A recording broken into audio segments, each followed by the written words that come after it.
Everyone, welcome back to your favourite channel magnet brains. मैं हूं शिप्रा तिवारी और यहाँ पर आपको बिल्कुल फ्री एजुकेशन प्रोवाइड कराया जाता है ताकि आप अपने लाइफ में बहुत अच्छा कुछ कर सके बच्चों। सो आज की कहानी जो मुझे है सुनानी है आप सुनेंगे शिप्रा मैम की ज़बानी। और आज तो बड़ा ही खुशी का दिन है क्योंकि आज हम 11th क्लास के आखिरी लेक्चर पर अटैक करने वाले हैं। 11th क्लास के बच्चों, भले ही तुम्हारा सिलेबस खत्म हो जाए पर ये याद रखना कि अभी बहुत सारी चीज़ें हैं जो हमें करनी है, जैसे कि एग्जाम्पलर हो गए, MCQs हो गए, एक्सरसाइजेज हो गए और ऑब्जेक्टिव क्वेश्चन फॉर नीट हो गए। तो हमारे पास सिर्फ अभी हमने थ्योरी कंप्लीट की है। We have to complete so and so many MCQs। और अगर तुम जानना चाहते हो कि तुम्हें किस तरीके से मज़ा आने वाला है तो 10th क्लास में मैंने MCQs के 2 लेक्चर बना रखे हैं, उसको जाकर देखो और तुम देखोगे कि MCQ करने में हमें कितना मज़ा हम करेंगे। सो आप घबराना मत, आपके भी एग्जाम में आने वाले क्वेश्चंस को मैं इस क्लास में सॉल्व करवाऊंगी। फर्स्ट टर्म में, सेकेंड टर्म में। पहले हम स्कूल लेवल के कर लेंगे, उसके बाद हम कॉम्पिटिटिव लेवल पे घुसेंगे। सो स्टेप बाय स्टेप हम घुसेंगे। 12th वाले बच्चे भी परेशान ना हो, उनके लिए भी जल्द से जल्द कुछ किया जा रहा है। सो don't worry about it. So let's start with the hormone action. ठीक है, हम लोगों ने डिफरेंट काइंड्स ऑफ हार्मोन्स के बारे में पढ़ा। We have learn so many hormones like thyroid से निकलने वाले हार्मोन, पिट्यूटरी से निकलने वाले हार्मोन, बहुत सारे हार्मोन के बारे में हम लोगों ने पढ़ा। पर अगर मैं बात करूं कि हार्मोन की नेचर की, बच्चों ध्यान समझना, अगर मैं किसकी बात करूं, अगर मैं बात करूं हार्मोन की नेचर की, तो हर हार्मोन का नेचर एक जैसा नहीं होता है। हर हार्मोन के काम करने की प्रवृत्ति और उनका नेचर अलग अलग हो सकता है। ठीक है, जिस प्रकार से हर हार्मोन अलग अलग जगह पर एक्ट करते हैं, वैसे ही हर हार्मोन का एक्शन और रिएक्शन दोनों अलग अलग होता है। उनका नेचर भी अलग अलग होता है, उनकी प्रॉपर्टीज भी अलग अलग होती हैं और उनकी निकलने की जगह भी अलग अलग होती है। सो निकलने की जगह तो हम ऑलरेडी ग्लैंड पढ़ चुके हैं, कौन से ग्लैंड से निकलता है, पर वो किस तरीके से सेल में एंट्री करता है ये भी हमें जानने की जरूरत है। So let's start with the hormone action. ठीक है, सबसे पहले मैं आपको बताऊंगी कि जो हार्मोन्स होते हैं बेसिकली वो 2 टाइप के होते हैं। ध्यान समझना, जो हार्मोन्स होते हैं वो बेसिकली 2 टाइप के होते हैं। ठीक है, आई नो कि मेरी आवाज़ आपको थोड़ी सी आज अजीब लग रही होगी, but let it be, last lecture है, थोड़ा सा आप कॉपरेट करो, will complete then will start new things. So don't worry about it, it is a small lecture, इसमें कोई बहुत ज़्यादा आपको टिप्स एंड ट्रिक्स लगानी नहीं है। सो डोंट वरी अबाउट इट। ठीक, अब हार्मोन्स जो होते हैं बच्चों वो बेसिकली 2 प्रकार के हो सकते हैं। ठीक है, कौन कौन से होते हैं? एक होता है लिपिड सॉल्युबल हार्मोन, ध्यान समझिएगा। एक होता है लिपिड सॉल्युबल हार्मोन, ध्यान से समझते जाइएगा, जल्दी से इसको कंप्लीट करते हैं। एक होते हैं लिपिड सॉल्युबल हार्मोन और दूसरे होते हैं वाटर सॉल्युबल हार्मोन। ठीक है, दूसरे क्या होते हैं बच्चों मेरे? Water soluble hormone. ठीक है, सो one is the lipid soluble hormone and second one is the water soluble hormone। ठीक है, आई बात समझ में? नाउ आगे बात करते हैं, क्या बोल रही हूँ मैं? Lipid soluble hormone. ठीक है, अलग से कैटेगरी शुरू करते हैं। What is the lipid soluble hormone? देखते हैं क्या ये, आ जाओ। Lipid soluble hormone. ठीक है, हार्मोन। अब देखो लिपिड क्या होते हैं?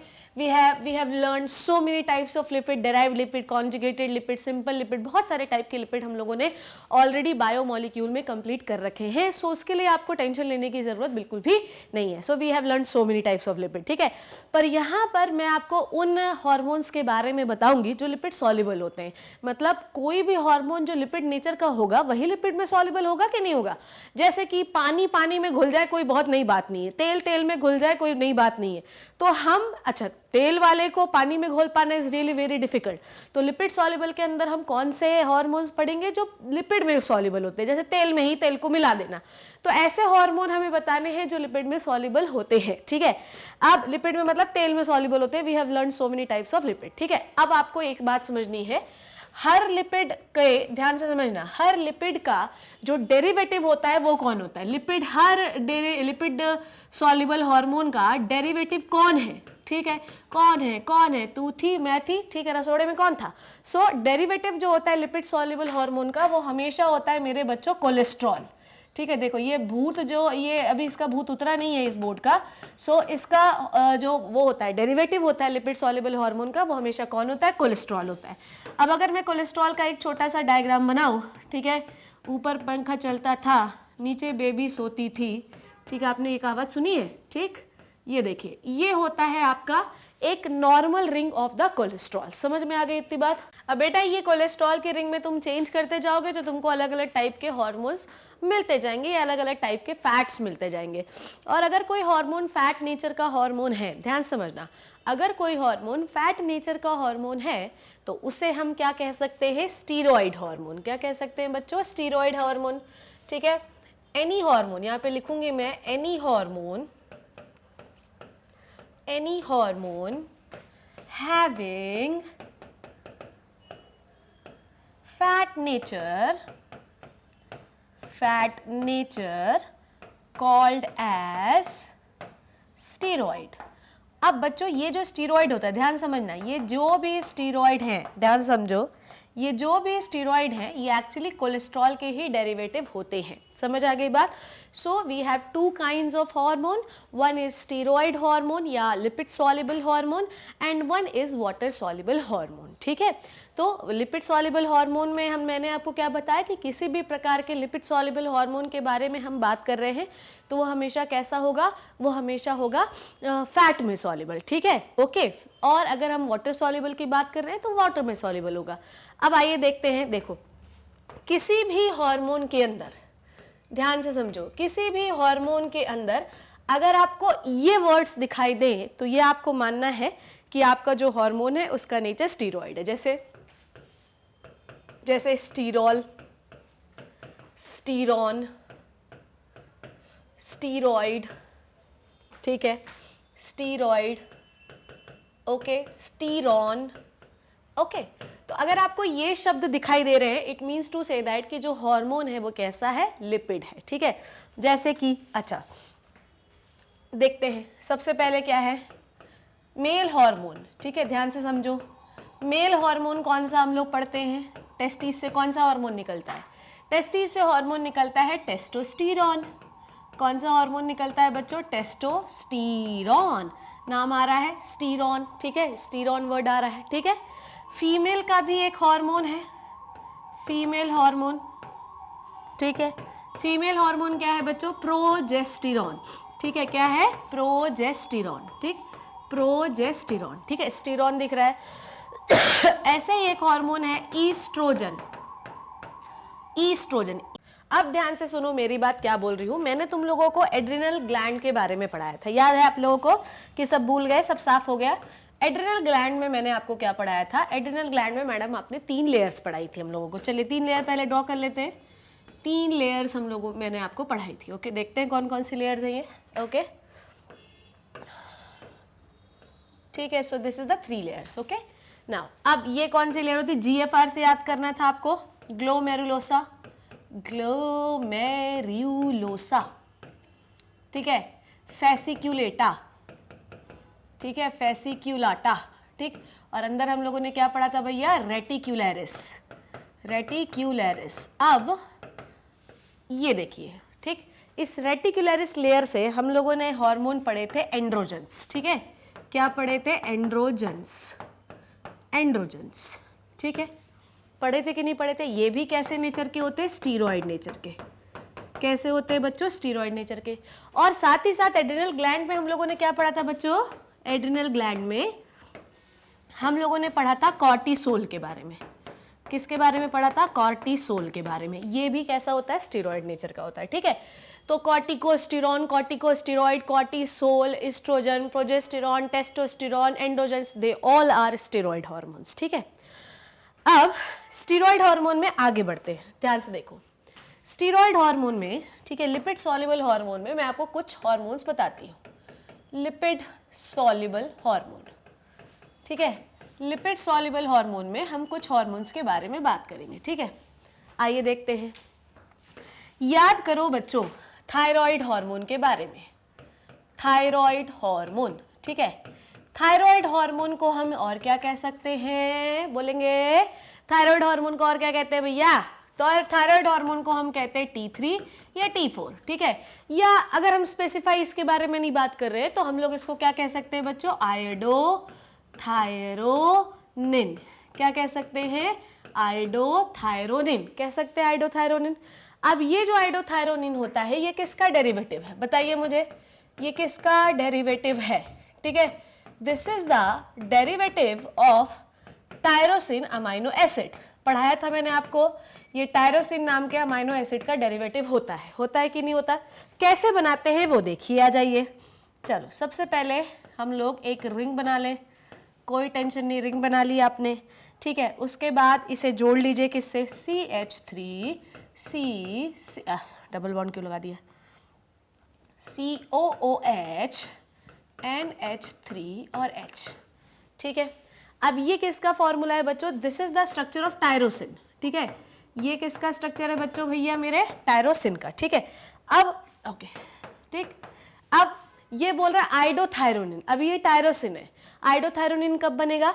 जब आप इसको आयोडिनेटेड कर दोगे, जब आप इसको क्या कर दोगे? आयोडिनेटेड, ठीक है।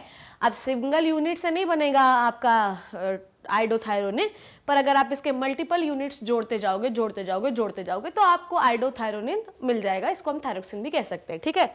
सो टायरोसिन का ही डेरिवेटिव है, ठीक है। टायरोसिन को हमने आयोडिनेटेड कर दिया तो it will converted into the iodothyronine. समझ आ गई बात? तो लिपिड सॉल्युबल का पहला एग्जाम्पल मैंने आपको क्या बता दिया? आइडोथायरोनिन। फिर क्या बताया मैंने आपको? Estrogen, progesterone, testosterone. फिर मैंने आपको क्या बताया? एंड्रोजन, कॉर्टिसोल, कॉर्टिकोस्टेरॉन, ये सारी चीज़ें।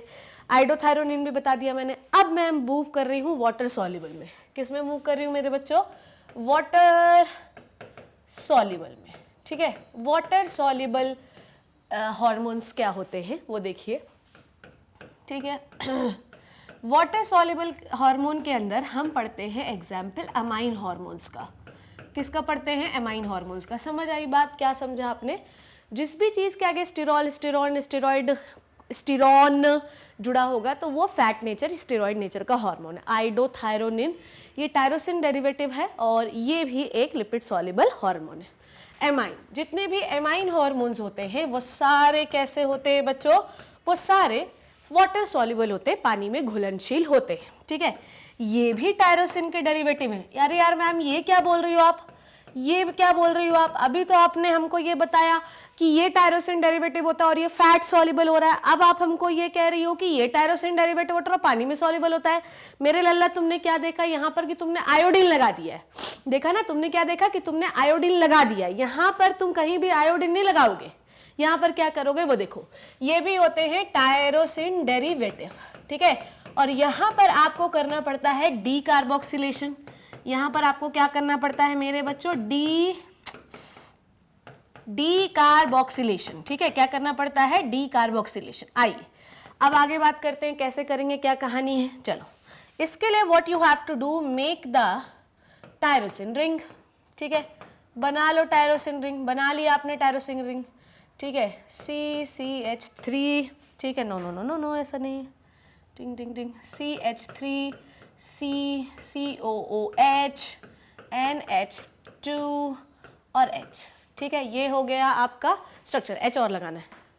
अब तो यहाँ पर H लगा लो भैया मेरे, लगाओ H जल्दी फटाफट से। तो ये हमने H लगा दिया, ठीक है। सो ये क्या हो गया अपना? ये तो अभी अपना ट्रिप्टोफैन हो गया, ठीक। अब ध्यान से समझना मेरी बात को। हम ट्रिप्टोफैन को किस तरीके से एक अमाइन हार्मोन बना सकते हैं, ठीक है। सॉरी, टायरोसिन को, ना ट्रिप्टोफैन। तो टायरोसिन को किस तरीके से हम एक अमाइनो एसिड बना सकते हैं? Let's start. देखो यहाँ पर क्या करना है आपको? CO2 हटाना है, ठीक है। यहाँ पर आपको क्या करना है? CO2 हटाना है। तो इस प्रोसेस को हम लोग मेरे बच्चों क्या कहते हैं? इस प्रोसेस का नाम होता है डी कार्बोक्सिलेशन, ठीक है। इस प्रोसेस का नाम है डी कार्बोक्सिलेशन, ठीक है। सो हमने CO2 हटा दिया और यहाँ पर हमने इसे ये कर दिया, ठीक है। डन हो गई इतनी बात। सो इस तरीके से जो अमाइन, अब ये क्या, अब ये टायरोसिन थोड़ी रहा, हमने इसका डी कार्बोक्सिलेशन कर दिया और इसे हमने कन्वर्ट कर लिया अमाइन में, ठीक है, अमाइन हार्मोन में, ठीक है। अब एमाइन हार्मोन के कुछ एग्जांपल, अब यहाँ पर मैं बहुत साइंटिफिकली नहीं जा रही हूँ कि कैसे रिएक्शन होगी, वो आप लोगों को ऑलरेडी मैंने बायोमोलिक्यूल में पढ़ाया, आप जाके देखना उसमें, ठीक है। So let me explain you कौन कौन से एमाइन हार्मोन होते हैं। जैसे एड्रेनिलिन, ठीक है, एड्रेनिलिन, नॉर एड्रेनिलिन एंड डोपामाइन, ठीक है।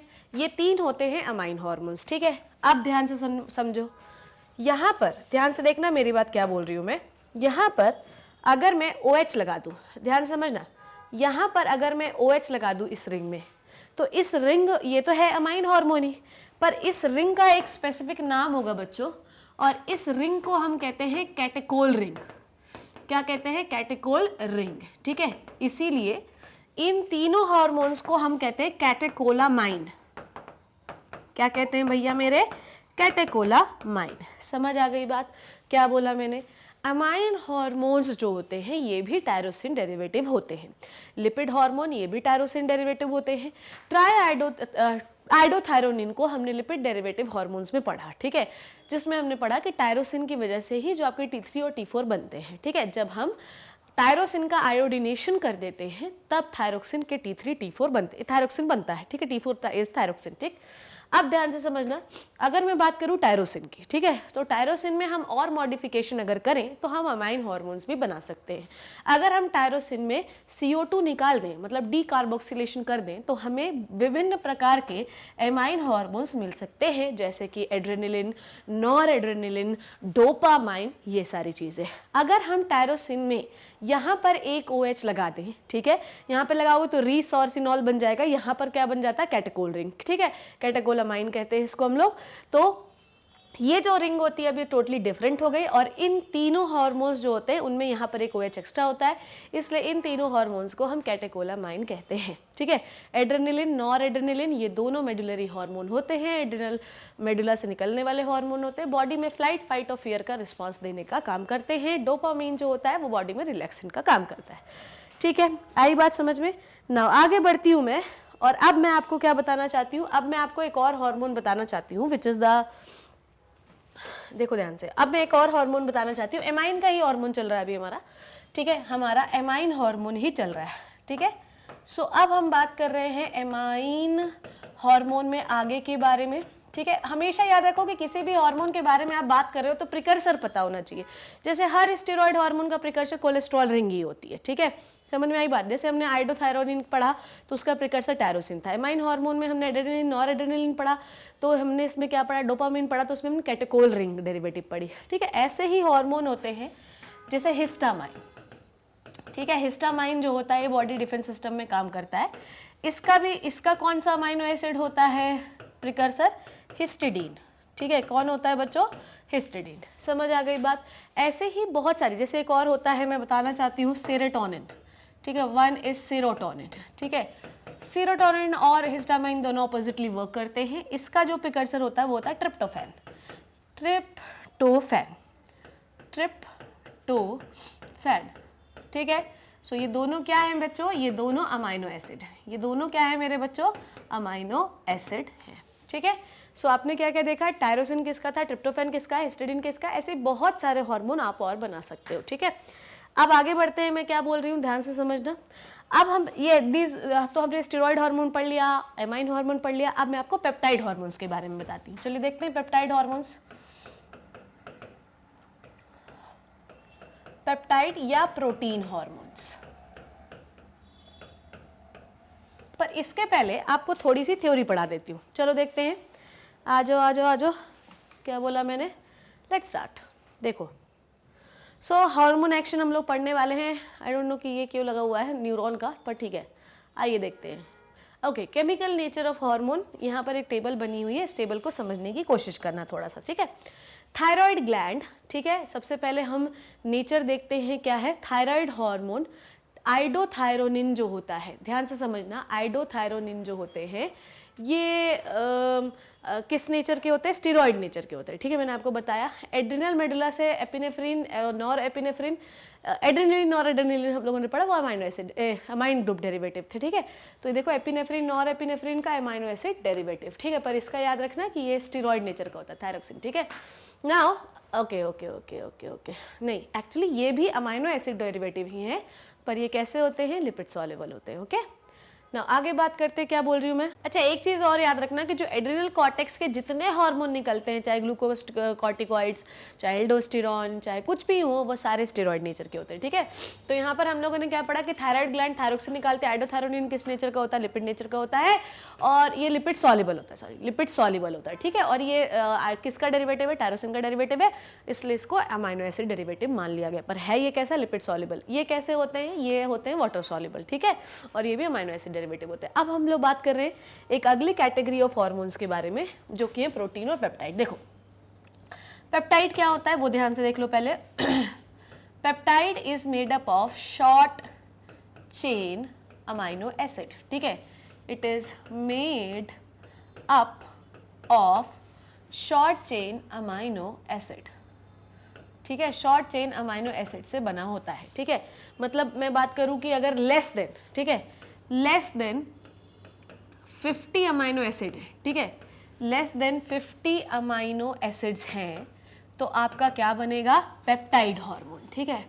और अगर मोर देन क्या हो मोर देन 50 अमाइनो एसिड हो, मोर देन 50 अमाइनो एसिड हो, तब कौन सा हार्मोन बनेगा, प्रोटीन हार्मोन। समझ आ गई बात। अब देखते हैं प्रोटीन हार्मोन में हमने क्या क्या छोड़ा छाड़ा है वो देखो। सबसे पहले हम लोगों ने कौन कौन सी ग्लैंड पढ़ ली, हम लोगों ने लिपिड सॉल्युबल में थायराइड ग्लैंड के हार्मोन्स पढ़ लिए, हम लोगों ने एड्रिनल ग्लैंड के हार्मोन अमाइन हार्मोन्स में पढ़ लिए, ठीक है। एक और हमको ऐड करना है उसमें, वो मैं ऐड कर देती हूँ आप लोगों के लिए, यहाँ पर देखो, ओके चलो ठीक है। वहाँ पे हम लोगों ने पढ़ा था ना सीरोटोनिन और हिस्टामाइन, वहाँ पर मेलेटोनिन भी ऐड कर लेना, ठीक है। सो हम लोगों ने क्या क्या पढ़ लिया, थायराइड ग्लैंड को भी ऐड कर लिया, हमने एड्रिनल ग्लैंड को भी ऐड कर लिया। बचा कौन कौन सा, ध्यान से देखते जाना, बचा कौन कौन सा देखो, यहीं पे लिख देती हूँ यार। तो कौन कौन से हार्मोन पेप्टाइड और प्रोटीन नेचर के होते हैं, हाइपोथैलेमिक हार्मोन, जितने भी हाइपोथैलेमिक हार्मोन ये पेप्टाइड नेचर के होते हैं, ठीक है, पेप्टाइड प्रोटीन नेचर के होते हैं। जितने भी पिट्यूटरी से निकलने वाले हार्मोन है, पिट्यूटरी वाले हार्मोन, ये भी पेप्टाइड नेचर के होते हैं। और कौन से बचा, थायराइड को तो अपन ने ऐड कर लिया था लिपिड सॉल्युबल में और अमाइनो एसिड डेरिवेटिव में। अब क्या बचा, थाइमस, ठीक है। तो थाइमोजीन ये भी आपका पेप्टाइड और प्रोटीन वाला ही हार्मोन है, ठीक है, थाइमोजीन। और कौन सा बचा, और कौन सा बचा, pineal gland, no, pineal gland तो मेलेटोनिन होता है, मेलेटोनिन तो अमाइन ग्रुप का हार्मोन है, अमाइन डेरिवेटिव हार्मोन है। और कौन सा बच्चा बच्चों, okay, pancreatic hormone. Pancreatic hormone कौन से, इंसुलिन और ग्लूकागॉन, ठीक है, ओके। सो हम लोगों ने इसमें से क्या पढ़े, हाइपोथैलेमस में रिलीजिंग पढ़े, इनहिबिटिंग हार्मोन पढ़े, पिट्यूटरी में तो हमने भयंकर वाले स्टिमुलेटिंग हार्मोन पढ़े, थाइमोसिन थाइमोस से पढ़ा, ग्लूकागॉन और इंसुलिन हमने किस में पढ़ा, पैंक्रियाट्स में पढ़ा। समझ आ गई बात, इतनी बात आपको क्लियर हो गई, इसमें कोई कंफ्यूजन तो नहीं आई है। अब देख लेते हैं हम, ओके ओके। सो अब देखो hypothalamus, adeno hypophysis, adeno hypophysis किसका पार्ट है, पिट्यूटरी का पार्ट है, ठीक है। तो हाइपोथैलेमस और हाइपोथैलेमस का जो पिस्टीरियर पार्ट होता है वो क्या निकालता है, वैसोप्रेसिन, ऑक्सीटोसिन, एमएसएच, मतलब कुल मिला के हाइपोथैलेमस और पिट्यूटरी से निकलने वाले शॉर्ट पेप्टाइड, ठीक है। पैराथायरॉइड, वो भी भूल गई थी, वहाँ पे लिख लेना, पैराथायरॉइड, पैंक्रियाज। थायराइड का कौन सा हार्मोन, कैल्सिटोनिन, ठीक है। थायराइड का हम लोगों ने क्या पढ़ना है, कैल्सिटोनिन, ठीक है। कैल्सिटोनिन जो हार्मोन होता है ये भी पेप्टाइड नेचर का हार्मोन है, जबकि हमने आइडोथायरोनिन पढ़ा जो कि कैसा हार्मोन था, अमाइन डेरिवेटिव हार्मोन था, ठीक है। पर कैल्सिटोनिन जो थायराइड ग्लैंड से निकलता है, और पैराथायरोक्सिन जो कि पैराथायरॉइड ग्लैंड से निकलता है, ये भी amino acid short peptide, long peptide या प्रोटीन नेचर के हार्मोन होते हैं। इतने hypothalamic hormone, pituitary hormone, parathyroxine hormone, thymosin, pancreatic hormone और कैल्सिटोनिन, ठीक है। आगे देखते हैं। सो पैराथायरॉइड, इंसुलिन, पैराथायरॉइड से क्या निकलता है, पैराथायरोक्सिन, पैंक्रियास से क्या निकलता है, इंसुलिन, थायराइड से कौन निकलता है, थायरोकैल्सिटोनिन, और एडिनो हाइपोफाइसिस पिट्यूटरी का ही पार्ट है। तो ये सब कैसे होते हैं, लॉन्ग पेप्टाइड, ठीक है। मतलब ये लॉन्ग पेप्टाइड शॉर्ट पेप्टाइड याद नहीं रखना है, बस ये याद रखना कि कौन सा पेप्टाइड है और कौन सा माइन है, कौन सा स्टेरॉइड है, ठीक है। एडिनो हाइपोफाइसिस पिट्यूटरी है तो कैसा होगा, प्रोटीन, ठीक है, प्रोटीन, ग्लाइकोप्रोटीन, प्रोटीन याद रखो, ठीक है, ठीक है। अब नाम मत याद रखो, आप ग्लैंड बता दी ना मैंने कौन कौन सी, पैराथायरॉइड हो गई, एड्रिनल ग्लैंड हो गई, पिट्यूटरी ग्लैंड हो गई, और आपकी थायराइड का कैल्सिटोनिन हो गई, सब पेप्टाइड और प्रोटीन नेचर के हार्मोन निकालते हैं। एड्रिनल, टेस्टीज और ओवरी, एड्रिनल कॉर्टेक्स और टेस्टीज ओवरी से जितने भी हार्मोन निकलते हैं वो सब स्टेरॉइड नेचर के होते हैं। ये डब्बा आपको क्लियर होना चाहिए, डब्बे के बिना काम नहीं होगा। आगे बढ़े। Now when the hormone enters to the blood stream, ठीक है, ध्यान से समझें बात को, क्या बोल रही हूँ। when hormone enters to the blood stream it can reach almost any cell in the body, बिल्कुल सही बात है। देखो हार्मोन क्या होते हैं, they are very छोटा, ठीक है, पर बड़ा है, खोटा, कोटा है पर काम बहुत बड़े बड़े करता है यार, ठीक है। तो ये मत छोड़, कभी किसी छोटे व्यक्ति को अंडर एस्टिमेट नहीं करना चाहिए। क्या पता कि आप क्या पता वो कहाँ पहुंच जाए, ठीक है। तो हार्मोन जो होते हैं ये बहुत ही माइन्यूट क्वांटिटी में निकलते हैं, पर इनका एक्शन भयंकर होता है, ठीक है। ये अलग अलग जगहों पर जाकर बहुत भयंकर एक्शन कर सकते हैं, ठीक है। तो ये दो प्रकार के हार्मोन्स होते हैं, एक होता है वाटर सॉल्युबल हार्मोन और एक होता है lipid soluble hormone. Water soluble hormone कैसे काम करते हैं उसके बारे में भी पढ़ाऊंगी अभी मैं एक्शन में, और फैट सॉल्युबल कैसे काम करते हैं उसके बारे में भी पढ़ाऊंगी एक्शन में, ठीक है। चलिए तो शुरू कर लेते हैं, अपन एक्शन कर लेते हैं, किस प्रकार से एक्शन शुरू होता है। चलिए आ जाइए, देखिए। So mechanism of hormone action, let's start. Mechanism of hormone action, ठीक है। तो पहले पार्ट में हमने क्या पढ़ा, नेचर ऑफ हार्मोन, दूसरे पार्ट में हम पढ़ रहे हैं मैकेनिज्म ऑफ हार्मोन एक्शन। चलिए तो सबसे पहले हम लोग किसका एक्शन देखते हैं, लिपिड वाले का देख लेते हैं क्योंकि वो थोड़ा सा आसान है, ठीक है। सो लिपिड का, अरे रे रे, अब मैं लिपिड का हार्मोन एक्शन बता रही हूँ। लिपिड सॉल्युबल जो हार्मोन्स रहते हैं वो कैसे काम करते हैं। तो इसको काम करवाने के लिए what we have to do, सबसे पहले हमको बनाना पड़े, अरे यार, इसे बनाने के लिए what we have to do, सबसे पहले बनाओ एक सेल बच्चों, ठीक है। ये हो गई सेल, ठीक है। कलर करें क्या इसको, कर लेते हैं, तुम्हारा मन है तो, ठीक है। सो ये मैं एक सेल बना रही हूँ, और अगर आप लोगों ने प्लाज्मा मेम्ब्रेन का डायग्राम अच्छे से पढ़ा होगा भैया मेरे, तो आपको ये समझ में आया होगा कि जो प्लाज्मा मेम्ब्रेन होती है वो लिपिड बाइलेयर होती है, ठीक है। ये तो हम लोगों ने पहले से पढ़ रखा है कि जो प्लाज्मा मेम्ब्रेन होती है वो कैसी होती है मेरे बच्चों, लिपिड बाइलेयर होती है, ठीक है। ध्यान से देखते जाओ। सो plasma membrane is lipid bilayer, ठीक है। ये कर लिया मैंने, ठीक है। ये सो प्लाज्मा मेम्ब्रेन कैसी होती है, ये लिपिड बाइलेयर होती है। अब ध्यान से समझना, सपोज दैट कि कोई हार्मोन है, ठीक है। यहाँ पर एक ब्लड वेसल बना लो, ठीक है। यहाँ पर एक ब्लड वेसल बना लो, ठीक है। ये ब्लड वेसल क्या लेकर आई बच्चों, हार्मोन लेकर आई। किस कलर का हार्मोन बनाऊं यार, ये ब्लड वेसल यहाँ पर ये ब्लड वेसल यहाँ पर हार्मोन लेकर आई, ठीक। अब यहाँ पर क्या होगा, यहाँ पर ये होगा कि अगर आपको, जैसे लोग कहते हैं ना कि राजनीति में जाना है तो पहले किसी को राजनीति में होना जरूरी है, तो भाई भतीजावाद सुना है आप लोगों ने कि नहीं सुना है। तो यहाँ पर भी ऐसा ही होता है। जो प्लाज्मा मेम्ब्रेन होती है वो किसकी बनी होती है बच्चों, लिपिड बाइलेयर की, लिपिड की बनी होती है। अब ये कैसा हार्मोन है बच्चों, लिपिड सॉल्युबल, ठीक है। कैसा हार्मोन है बच्चों, लिपिड सॉल्युबल हार्मोन है। अब ये लिपिड सॉल्युबल हार्मोन को यहाँ से पास होने में तो कभी कोई डिफिकल्टी होगी ही नहीं ना, क्योंकि यहाँ पर जो लेयर बनी है, ध्यान समझना, यहाँ पर जो लेयर बनी है वो किसकी है, लिपिड बाइलेयर। तो यहाँ पर ये होता है कि अगर बेटा बाप नंबरी तो बेटा 10 नंबरी। यहाँ पर यही है कि यहाँ पर क्या है कि इनको कभी कोई प्रॉब्लम नहीं होगी इस वाली सेल को, क्योंकि लिपिड की बनी है और वो बोलेगा चल आजा कोई बात नहीं, तू तो मेरा ही भाई है, ठीक। अब ध्यान से समझना, अब इसके अंदर है न्यूक्लियस, ठीक है। न्यूक्लियस, हर हार्मोन को एक्शन करने के लिए एक रिसेप्टर चाहिए होता है, बिना रिसेप्टर के ये काम नहीं कर सकते हैं, ठीक है। अब ये है बच्चों न्यूक्लियस, ठीक है। इस न्यूक्लियस के अंदर, ये सेल के अंदर काम नहीं, ऐसे कहीं पे भी काम नहीं कर सकते। इस न्यूक्लियस के अंदर या तो इस न्यूक्लियर मेम्ब्रेन के ऊपर, ध्यान से समझना, या तो न्यूक्लियर मेम्ब्रेन के ऊपर या तो न्यूक्लियस के अंदर, ठीक है। इनके क्या पड़े होते हैं, हार्मोन रिसेप्टर, ठीक है। क्या पड़े होते हैं बच्चों, हार्मोन रिसेप्टर, ठीक है। क्या पड़े होते हैं बच्चों, हार्मोन रिसेप्टर, ठीक है। अब ये बोलेंगे आ जा तू तो मेरे पास आ जा, ठीक है। जैसे ये इसके पास आए, ये हार्मोन यहाँ पर बाइंड हो गया, या तो यहाँ पर भी बाइंड हो सकता है, ठीक है। जहां पर रिसेप्टर होगा वहीं पे हार्मोन बाइंड होगा, बिना रिसेप्टर के हार्मोन बाइंड होने का तो कोई सवाल ही नहीं है। This complex is called as, मेरे बच्चों क्या कहते हैं इसको, इसे हम कहते हैं हार्मोन रिसेप्टर कॉम्प्लेक्स। क्या कहते हैं मेरे लल्ला, इसे हम कहते हैं हार्मोन रिसेप्टर कॉम्प्लेक्स।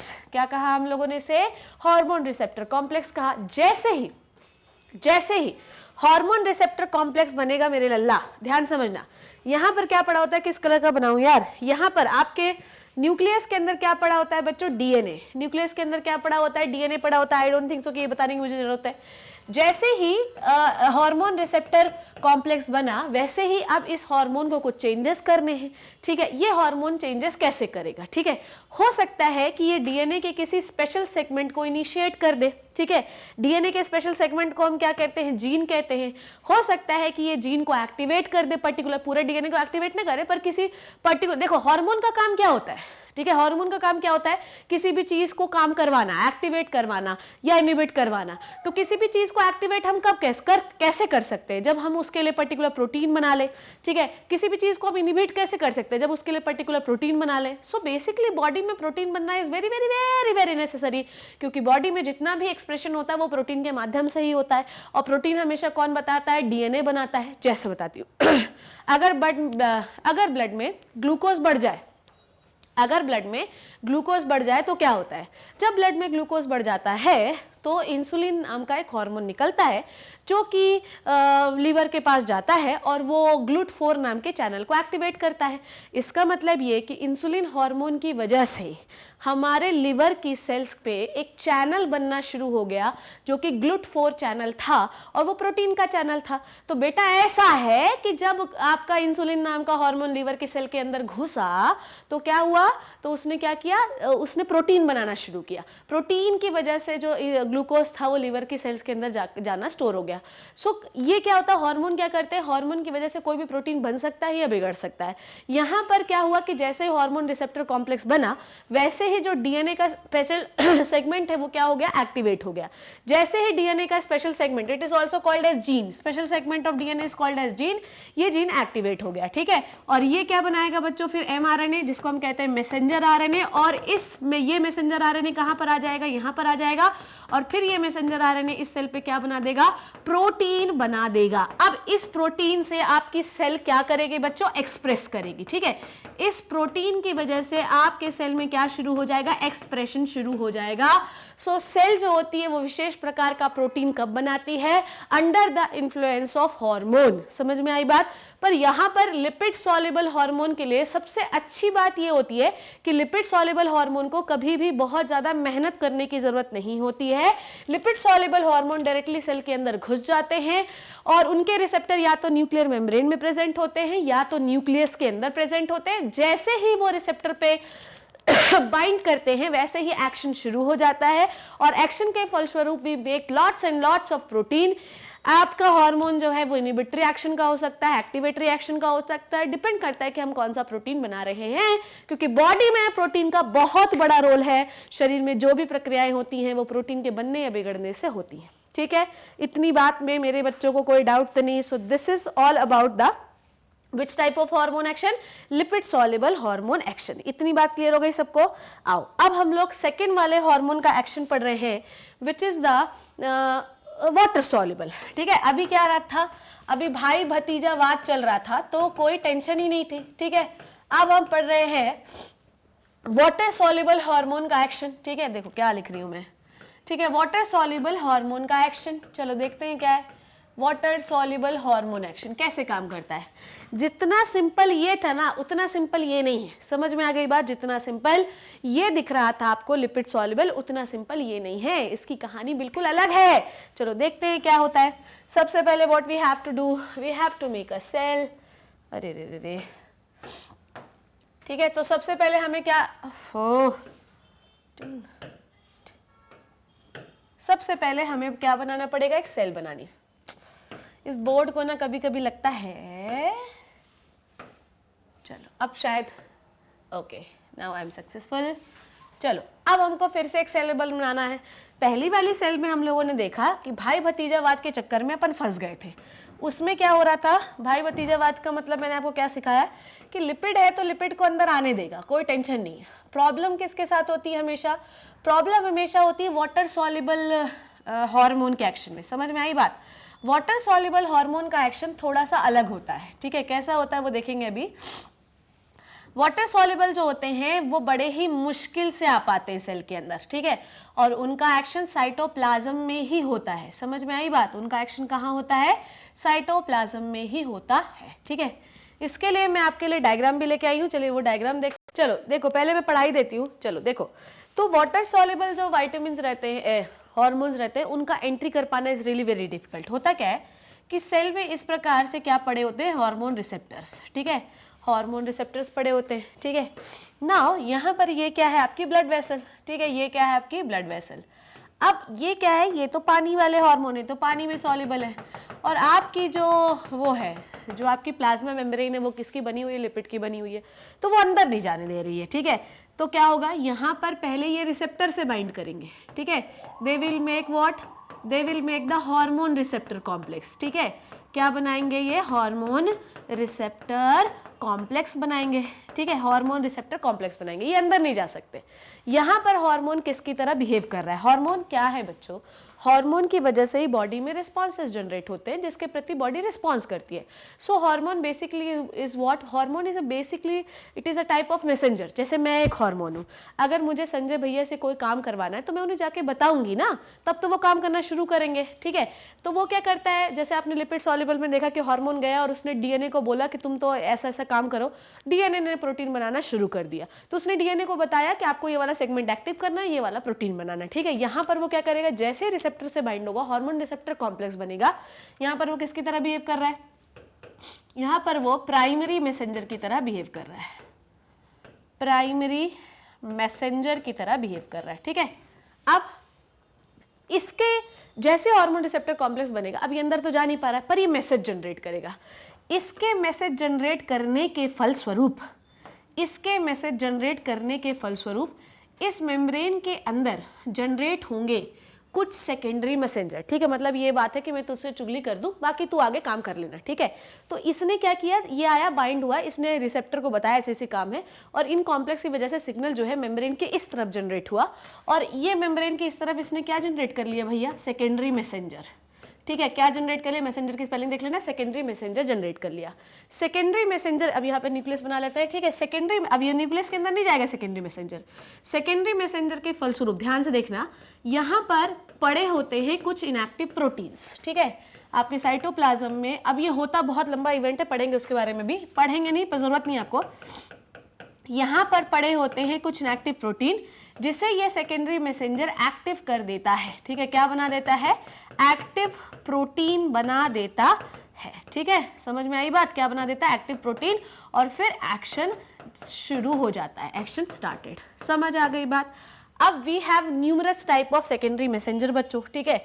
हमारे पास एक ही सेकेंडरी मैसेंजर नहीं, हर सेल के लिए सेकेंडरी मैसेंजर जो होता है वो अलग अलग हो सकता है, ठीक है। जैसे कि सेकेंडरी मैसेंजर की बात कर रहे हैं, हर सेल के लिए सेकेंडरी मैसेंजर अलग अलग प्रकार का हो सकता है। जैसे कैल्शियम आयन भी एक सेकेंडरी मैसेंजर है, जैसे साइक्लिक एडिनोसिन मोनोफॉस्फेट, ठीक है, ध्यान से देखो, जैसे साइक्लिक एडिनोसिन मोनोफॉस्फेट भी एक मैसेंजर है। जैसे एडिनोसिन ट्राइफॉस्फेट होता है, वैसे मोनोफॉस्फेट होता है, ठीक है। ऐसे ही साइक्लिक गुआनोसिन मोनोफॉस्फेट भी हो सकता है सेकेंडरी मैसेंजर, ठीक है। ऐसे ही आइनोसिटॉल फॉस्फेट 3 भी हो सकता है आपका सेकेंडरी मैसेंजर, ठीक है। ऐसे ही डैग भी हो सकता है, डाईएसाइल ग्लिसरॉल, ये भी आपका सेकेंडरी मैसेंजर हो सकता है। सो डिपेंड करता है कि हम किस सेल में रिस्पॉन्स जनरेट करवाना चाहते हैं, ठीक है। दोनों में अंतर क्या देखा, स्टेरॉइड वाले जो हार्मोन रहते हैं, जो वाटर सॉल्युबल हार्मोन रहता है, वो डायरेक्टली सेल के अंदर घुस जाता है, पर वो न्यूक्लियस के अंदर जाकर डीएनए से प्रोटीन बनवा लेता है। जबकि वाटर सॉल्युबल में आपने क्या देखा कि ये साइटोप्लाज्म में पड़े हुए इनएक्टिव प्रोटीन को एक्टिव कर कर उससे एक्शन करवा लेता है, ठीक है।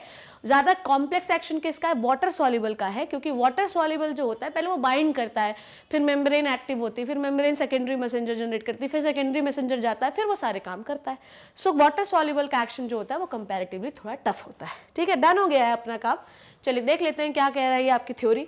Hormone produce their effects on target tissues by binding to the specific protein called as hormone receptor located in the target tissue. हर हार्मोन हर सेल पे काम नहीं कर सकता, क्योंकि हर हार्मोन का अपना एक एक्शन होता है किसी स्पेसिफिक सेल के लिए। Hormone receptor present on the cell membrane of the target cell called as membrane bound receptor, and these receptor present inside the target cell called as intracellular receptor.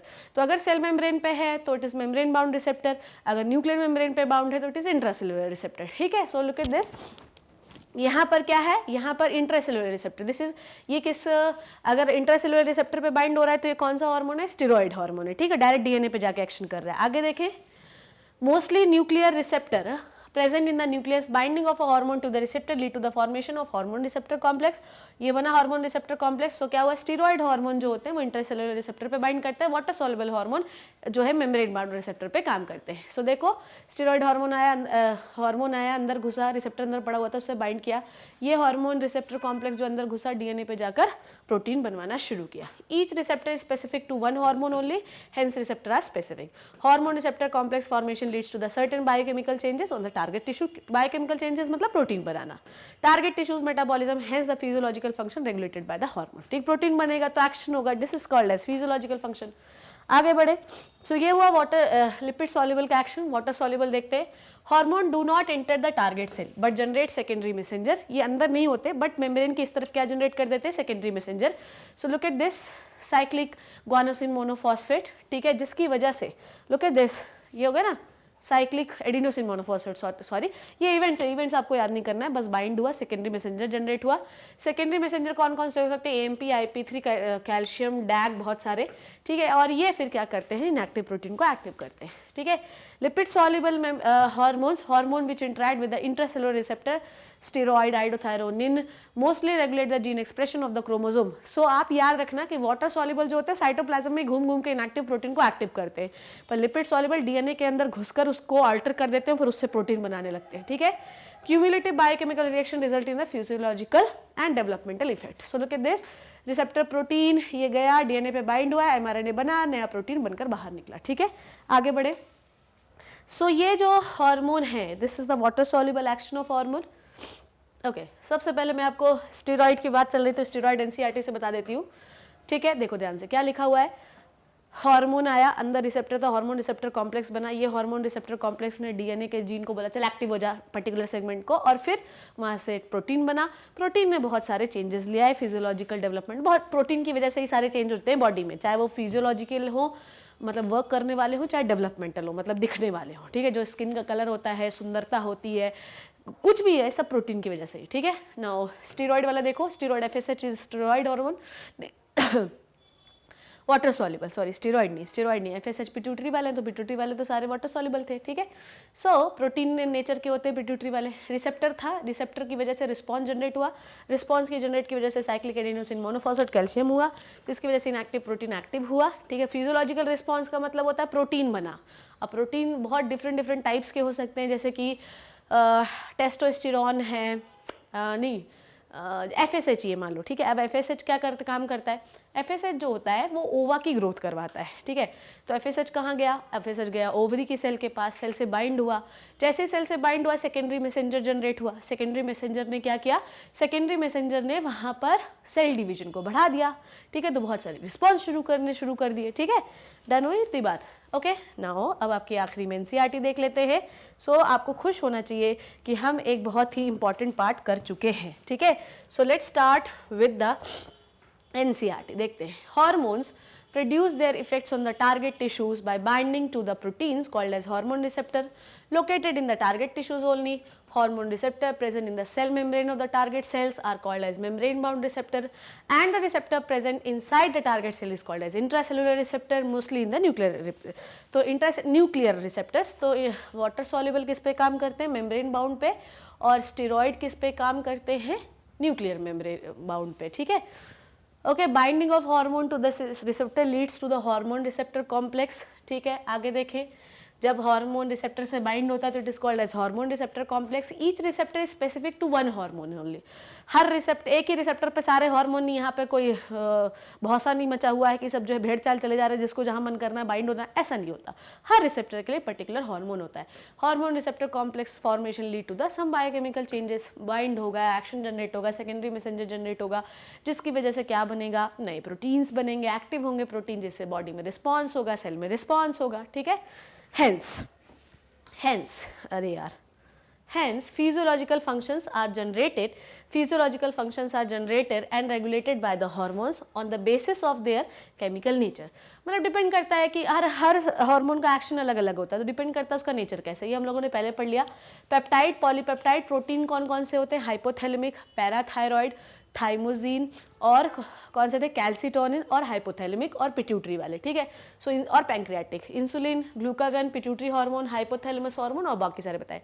Steroid में क्या बताया, जितने भी adrenal cortex वाले, ovary वाले, testes वाले, iodothyronine वाले, ठीक है। सो कॉर्टिसोल, टेस्टोस्टेरोन, ईस्ट्राडायल, प्रोजेस्टेरॉन, ठीक है। आइडोथायरोनिन्स ये भी कैसे होते हैं, स्टेरॉइड। अमाइनो एसिड डेरिवेटिव मैंने आपको क्या बताए थे, अमाइनो एसिड डेरिवेटिव मैंने आपको बताए थे एपिनेफ्रिन, नॉरएपिनेफ्रिन और डोपामाइंस, ठीक है, हिस्टामाइंस, सेरोटोनिन, ये सारे बताए थे मैंने आपको, है ना, मेलेटोनिन। ओके, नाउ आगे देखते हैं क्या कह रही हूँ मैं। Hormones which interact with the membrane bound receptor normally do not enter the target cell, do not enter the target cell. जो मेम्ब्रेन बाउंड रिसेप्टर से इंटरैक्ट करते हैं वो जनरली सेल के अंदर एंट्री नहीं लेते, बल्कि एक सेकेंडरी मैसेंजर जनरेट करते हैं। अलग अलग टाइप के सेकेंडरी मैसेंजर हो सकते हैं अलग अलग सेल्स के लिए, ठीक है। Which in turn to regulate the cellular metabolism, hormone which interact with the intracellular receptor, steroid nature के होते हैं जैसे iodothyronine, mostly regulate the gene expression. So the hormone which enter the DNA and gene expression को change करे वो होता है steroid. जो साइटोप्लाज्म में काम करे वो होते हैं वाटर सॉल्युबल, ठीक है। ओके, क्यूमुलेटिव बायोकेमिकल रिसेप्ट, इन सब की वजह से एक ही सेल पे 2-3 हार्मोन काम कर सकते हैं यार, ठीक है। तो इन सब के क्यूमुलेटिव इफेक्ट से बॉडी में बहुत सारे इफेक्ट होते हैं, फिजियोलॉजिकल, डेवलपमेंटल, बहुत सारे, ठीक है। सो ये हम लोग मैंने आपको पढ़ा दिया, ये भी मैंने आपको पढ़ा दिया। So we have completed the last chapter of the 11th class syllabus which is the chemical control and coordination. Last में समरी है, अब मुझे समरी बताने की ज़रूरत नहीं होनी चाहिए, बट लेट इट भी थोड़ा सा बता देती हूँ, ठीक है। केमिकल्स को हम कहते हैं हार्मोन, ठीक है। केमिकल्स जिस प्रकार से न्यूरॉन होते हैं बॉडी में रेगुलेशन के लिए बच्चों, वैसे ही बॉडी में केमिकल होते हैं रेगुलेशन के लिए। न्यूरॉन जो होते हैं it is connected with the nervous system, और hormone it is connected with the endocrine system. Both के इंटीग्रेशन से ही बॉडी चल पाती है। मतलब न्यूरॉन्स जो होते हैं उनका एक्शन फास्ट होता है, जबकि हार्मोन का एक्शन स्लो होता है। बट न्यूरॉन का एक्शन जो होता है वो शॉर्ट टर्म होता है, जबकि हार्मोन का एक्शन बड़ा ही फास्ट होता है, ठीक है। ये जो हार्मोनल एक्शन होते हैं ये बॉडी की ग्रोथ, डेवलपमेंट, मेटाबॉलिज्म, बहुत सारी चीज़ों के लिए होते हैं, ठीक है। We have different kinds of gland into our body, hypothalamus, pituitary, thymus, pineal, thyroid, pancreas, ovary, testis, ठीक है, बहुत सारी, पैराथायरॉयड। तो हमारे पास अलग अलग टाइप की ग्लैंड्स होती हैं जो अलग अलग प्रकार के हार्मोन्स निकालती हैं। ये हार्मोन्स पूरी बॉडी में घूमते हैं, पर एक्शन उन्हीं सेल्स पे होता है जिनके पास वो रिसेप्टर होते हैं जिससे वो हार्मोन बाइंड कर सके। In addition of these some organs, जैसे कि जीआई ट्रैक्ट मैंने आपको पढ़ाया था, उसमें मैंने आपको सीक्रेटिन पढ़ाया था, उसमें मैंने आपको गैस्ट्रिक इनहिबिटरी पेप्टाइड पढ़ाया था, कोलेसिस्टोकाइनिन पढ़ाया था, ठीक है। बहुत सारे हार्मोन वहाँ पे पढ़ाए थे। तो बहुत सारे बॉडी पार्ट ऐसे होते हैं जो एडिशनली हार्मोन की तरह कुछ चीज़ें ऐसे निकालते हैं जो हार्मोन की तरह फंक्शन कर सकते हैं बच्चों, उनका और भी काम होता है। पर जैसे कि गैस्ट्रिन एक हार्मोन है जो स्टमक से निकलता है। स्टमक का काम है भैया प्रोटीन को डाइजेस्ट करना और एसिडिक बनाना, पर साथ ही साथ वो कुछ हार्मोन्स भी निकालते हैं जिसके फलस्वरूप गैस्ट्रिक जूस निकल पाता है। So we have different parts into our body जो हार्मोन ग्लैंड की तरह बिहेव कर सकते हैं, but actually they are not gland, ठीक है। सो पिट्यूटरी ग्लैंड सबसे पहली ग्लैंड थी जिसको 2 पार्ट में हमने डिवाइड किया था। एक था आगे वाला पार्ट, एक था पीछे वाला पार्ट। आगे वाले पार्ट को हम कहते हैं एडिनोहाइपोफाइसिस, ठीक है, और पीछे वाले पार्ट को कहते हैं न्यूरोहाइपोफाइसिस। एडिनोहाइपोफाइसिस पहले जब छोटा बच्चा था, बड़ी शरारत करता था, छोटी चड्डी पहनता था, तब उससे भी पहले जब वो एम्ब्रियोनिक स्टेज में था तब पिट्यूटरी के 3 लोब हुआ करते थे। 2 लोब्स आपस में फ्यूज़ हो गए और फिर हमने कलेक्टिवली इसको कहा एडिनोहाइपोफाइसिस, ठीक है। पिट्यूटरी हाइपोथैलेमस से जुड़ी हुई होती है। एंटीरियर पिट्यूटरी बड़ा ही शोषण फील करती है बाय द हाइपोथैलेमस, क्योंकि हाइपोथैलेमस उसको बोलता है कि तुझे ये हार्मोन निकालना है, तुझे नहीं निकालना है। 3 प्रकार के hormone sex types of hormones pituitary निकालती है, ठीक है। और सिर्फ एक हार्मोन निकालती है। एडिनोहाइपोफाइसिस में 2 लोब होते हैं, एक होता है पास डिस्टाइलिस, एक होता है पास इंटरमीडिया। पास इंटरमीडिया सिर्फ और सिर्फ एक हार्मोन निकालता है जिसका नाम होता है मेलेटोनिन, और पीछे वाला पार्ट होता है पार्स नर्वोसा, इसको न्यूरोहाइपोफाइसिस कहते हैं। ये कोई हार्मोन बनाता नहीं है, सारे हार्मोन्स जो होते हैं वो हाइपोथैलेमस ही बनाता है। बस हाइपोथैलेमस न्यूरॉन के थ्रू सारे हार्मोन्स को इसे दे देता है। समय आने पर ये हार्मोन्स को बस रिलीज करने का काम करते हैं। 2 हार्मोन इसके अंदर होते हैं, एक होता है वैसोप्रेसिन जो बॉडी में वाटर के लेवल को मेंटेन करता है, और एक होता है ऑक्सीटोसिन जो मदर में क्या बनवाता है, मिल्क बनवाता है, ठीक है। The pituitary hormone regulate the growth hormone, growth development रिलेक्ट करवाता है, ठीक है। बहुत सारे और भी काम करवाता है। इसी ही एक हार्मोन होता है which is called as pars intermedia releases the MSH, melanocyte stimulating hormone, ठीक है। पीनियल ग्लैंड मेलेटोनिन रिलीज करती है और ये आपके स्लीप अवेक साइकिल को मेंटेन करता है। It is called as diurnal rhythm of our body, ठीक है। स्लीप स्टेट बीइंग अवेक, ठीक, बॉडी टेम्परेचर को रेगुलेट करता है। थायराइड ग्लैंड जो होती है ये आपके बॉडी के BMR को रेगुलेट करने का काम करती है। ये अलग अलग टाइप के हार्मोन निकालती है, T3 एंड T4। बॉडी में जितना भी मेटाबॉलिज्म होता है, सेंट्रल नर्वस सिस्टम होता है, मेंस्ट्रुअल साइकिल मेंटेन करना, प्रोटीन, फैट, विटामिन्स को मेंटेन करना, सब थायरोक्सिन ही मेंटेन करता है, ठीक है। अब एक और थायराइड ग्लैंड एक और हार्मोन निकालती है विच इज़ द थायरोकैल्सिटोनिन। ये ब्लड में कैल्शियम लेवल को डिक्रीज करने का काम करता है। तो ब्लड में कैल्शियम लेवल को बढ़ाता कौन है? Parathyroxine which is releases by the parathyroid gland, जो थायराइड के पीछे होती है, ठीक है। उसके बाद हम लोगों ने एक ग्लैंड पढ़ी which is the name of the gland is called as thymus. Thymus जो ग्लैंड होती है ये बेसिकली एक हार्मोन निकालती है। The name of the hormone is called as thymosin. Body में थाइमोजिन एक स्पेशल टाइप की सेल्स बनाने का काम करता है which is the T cell.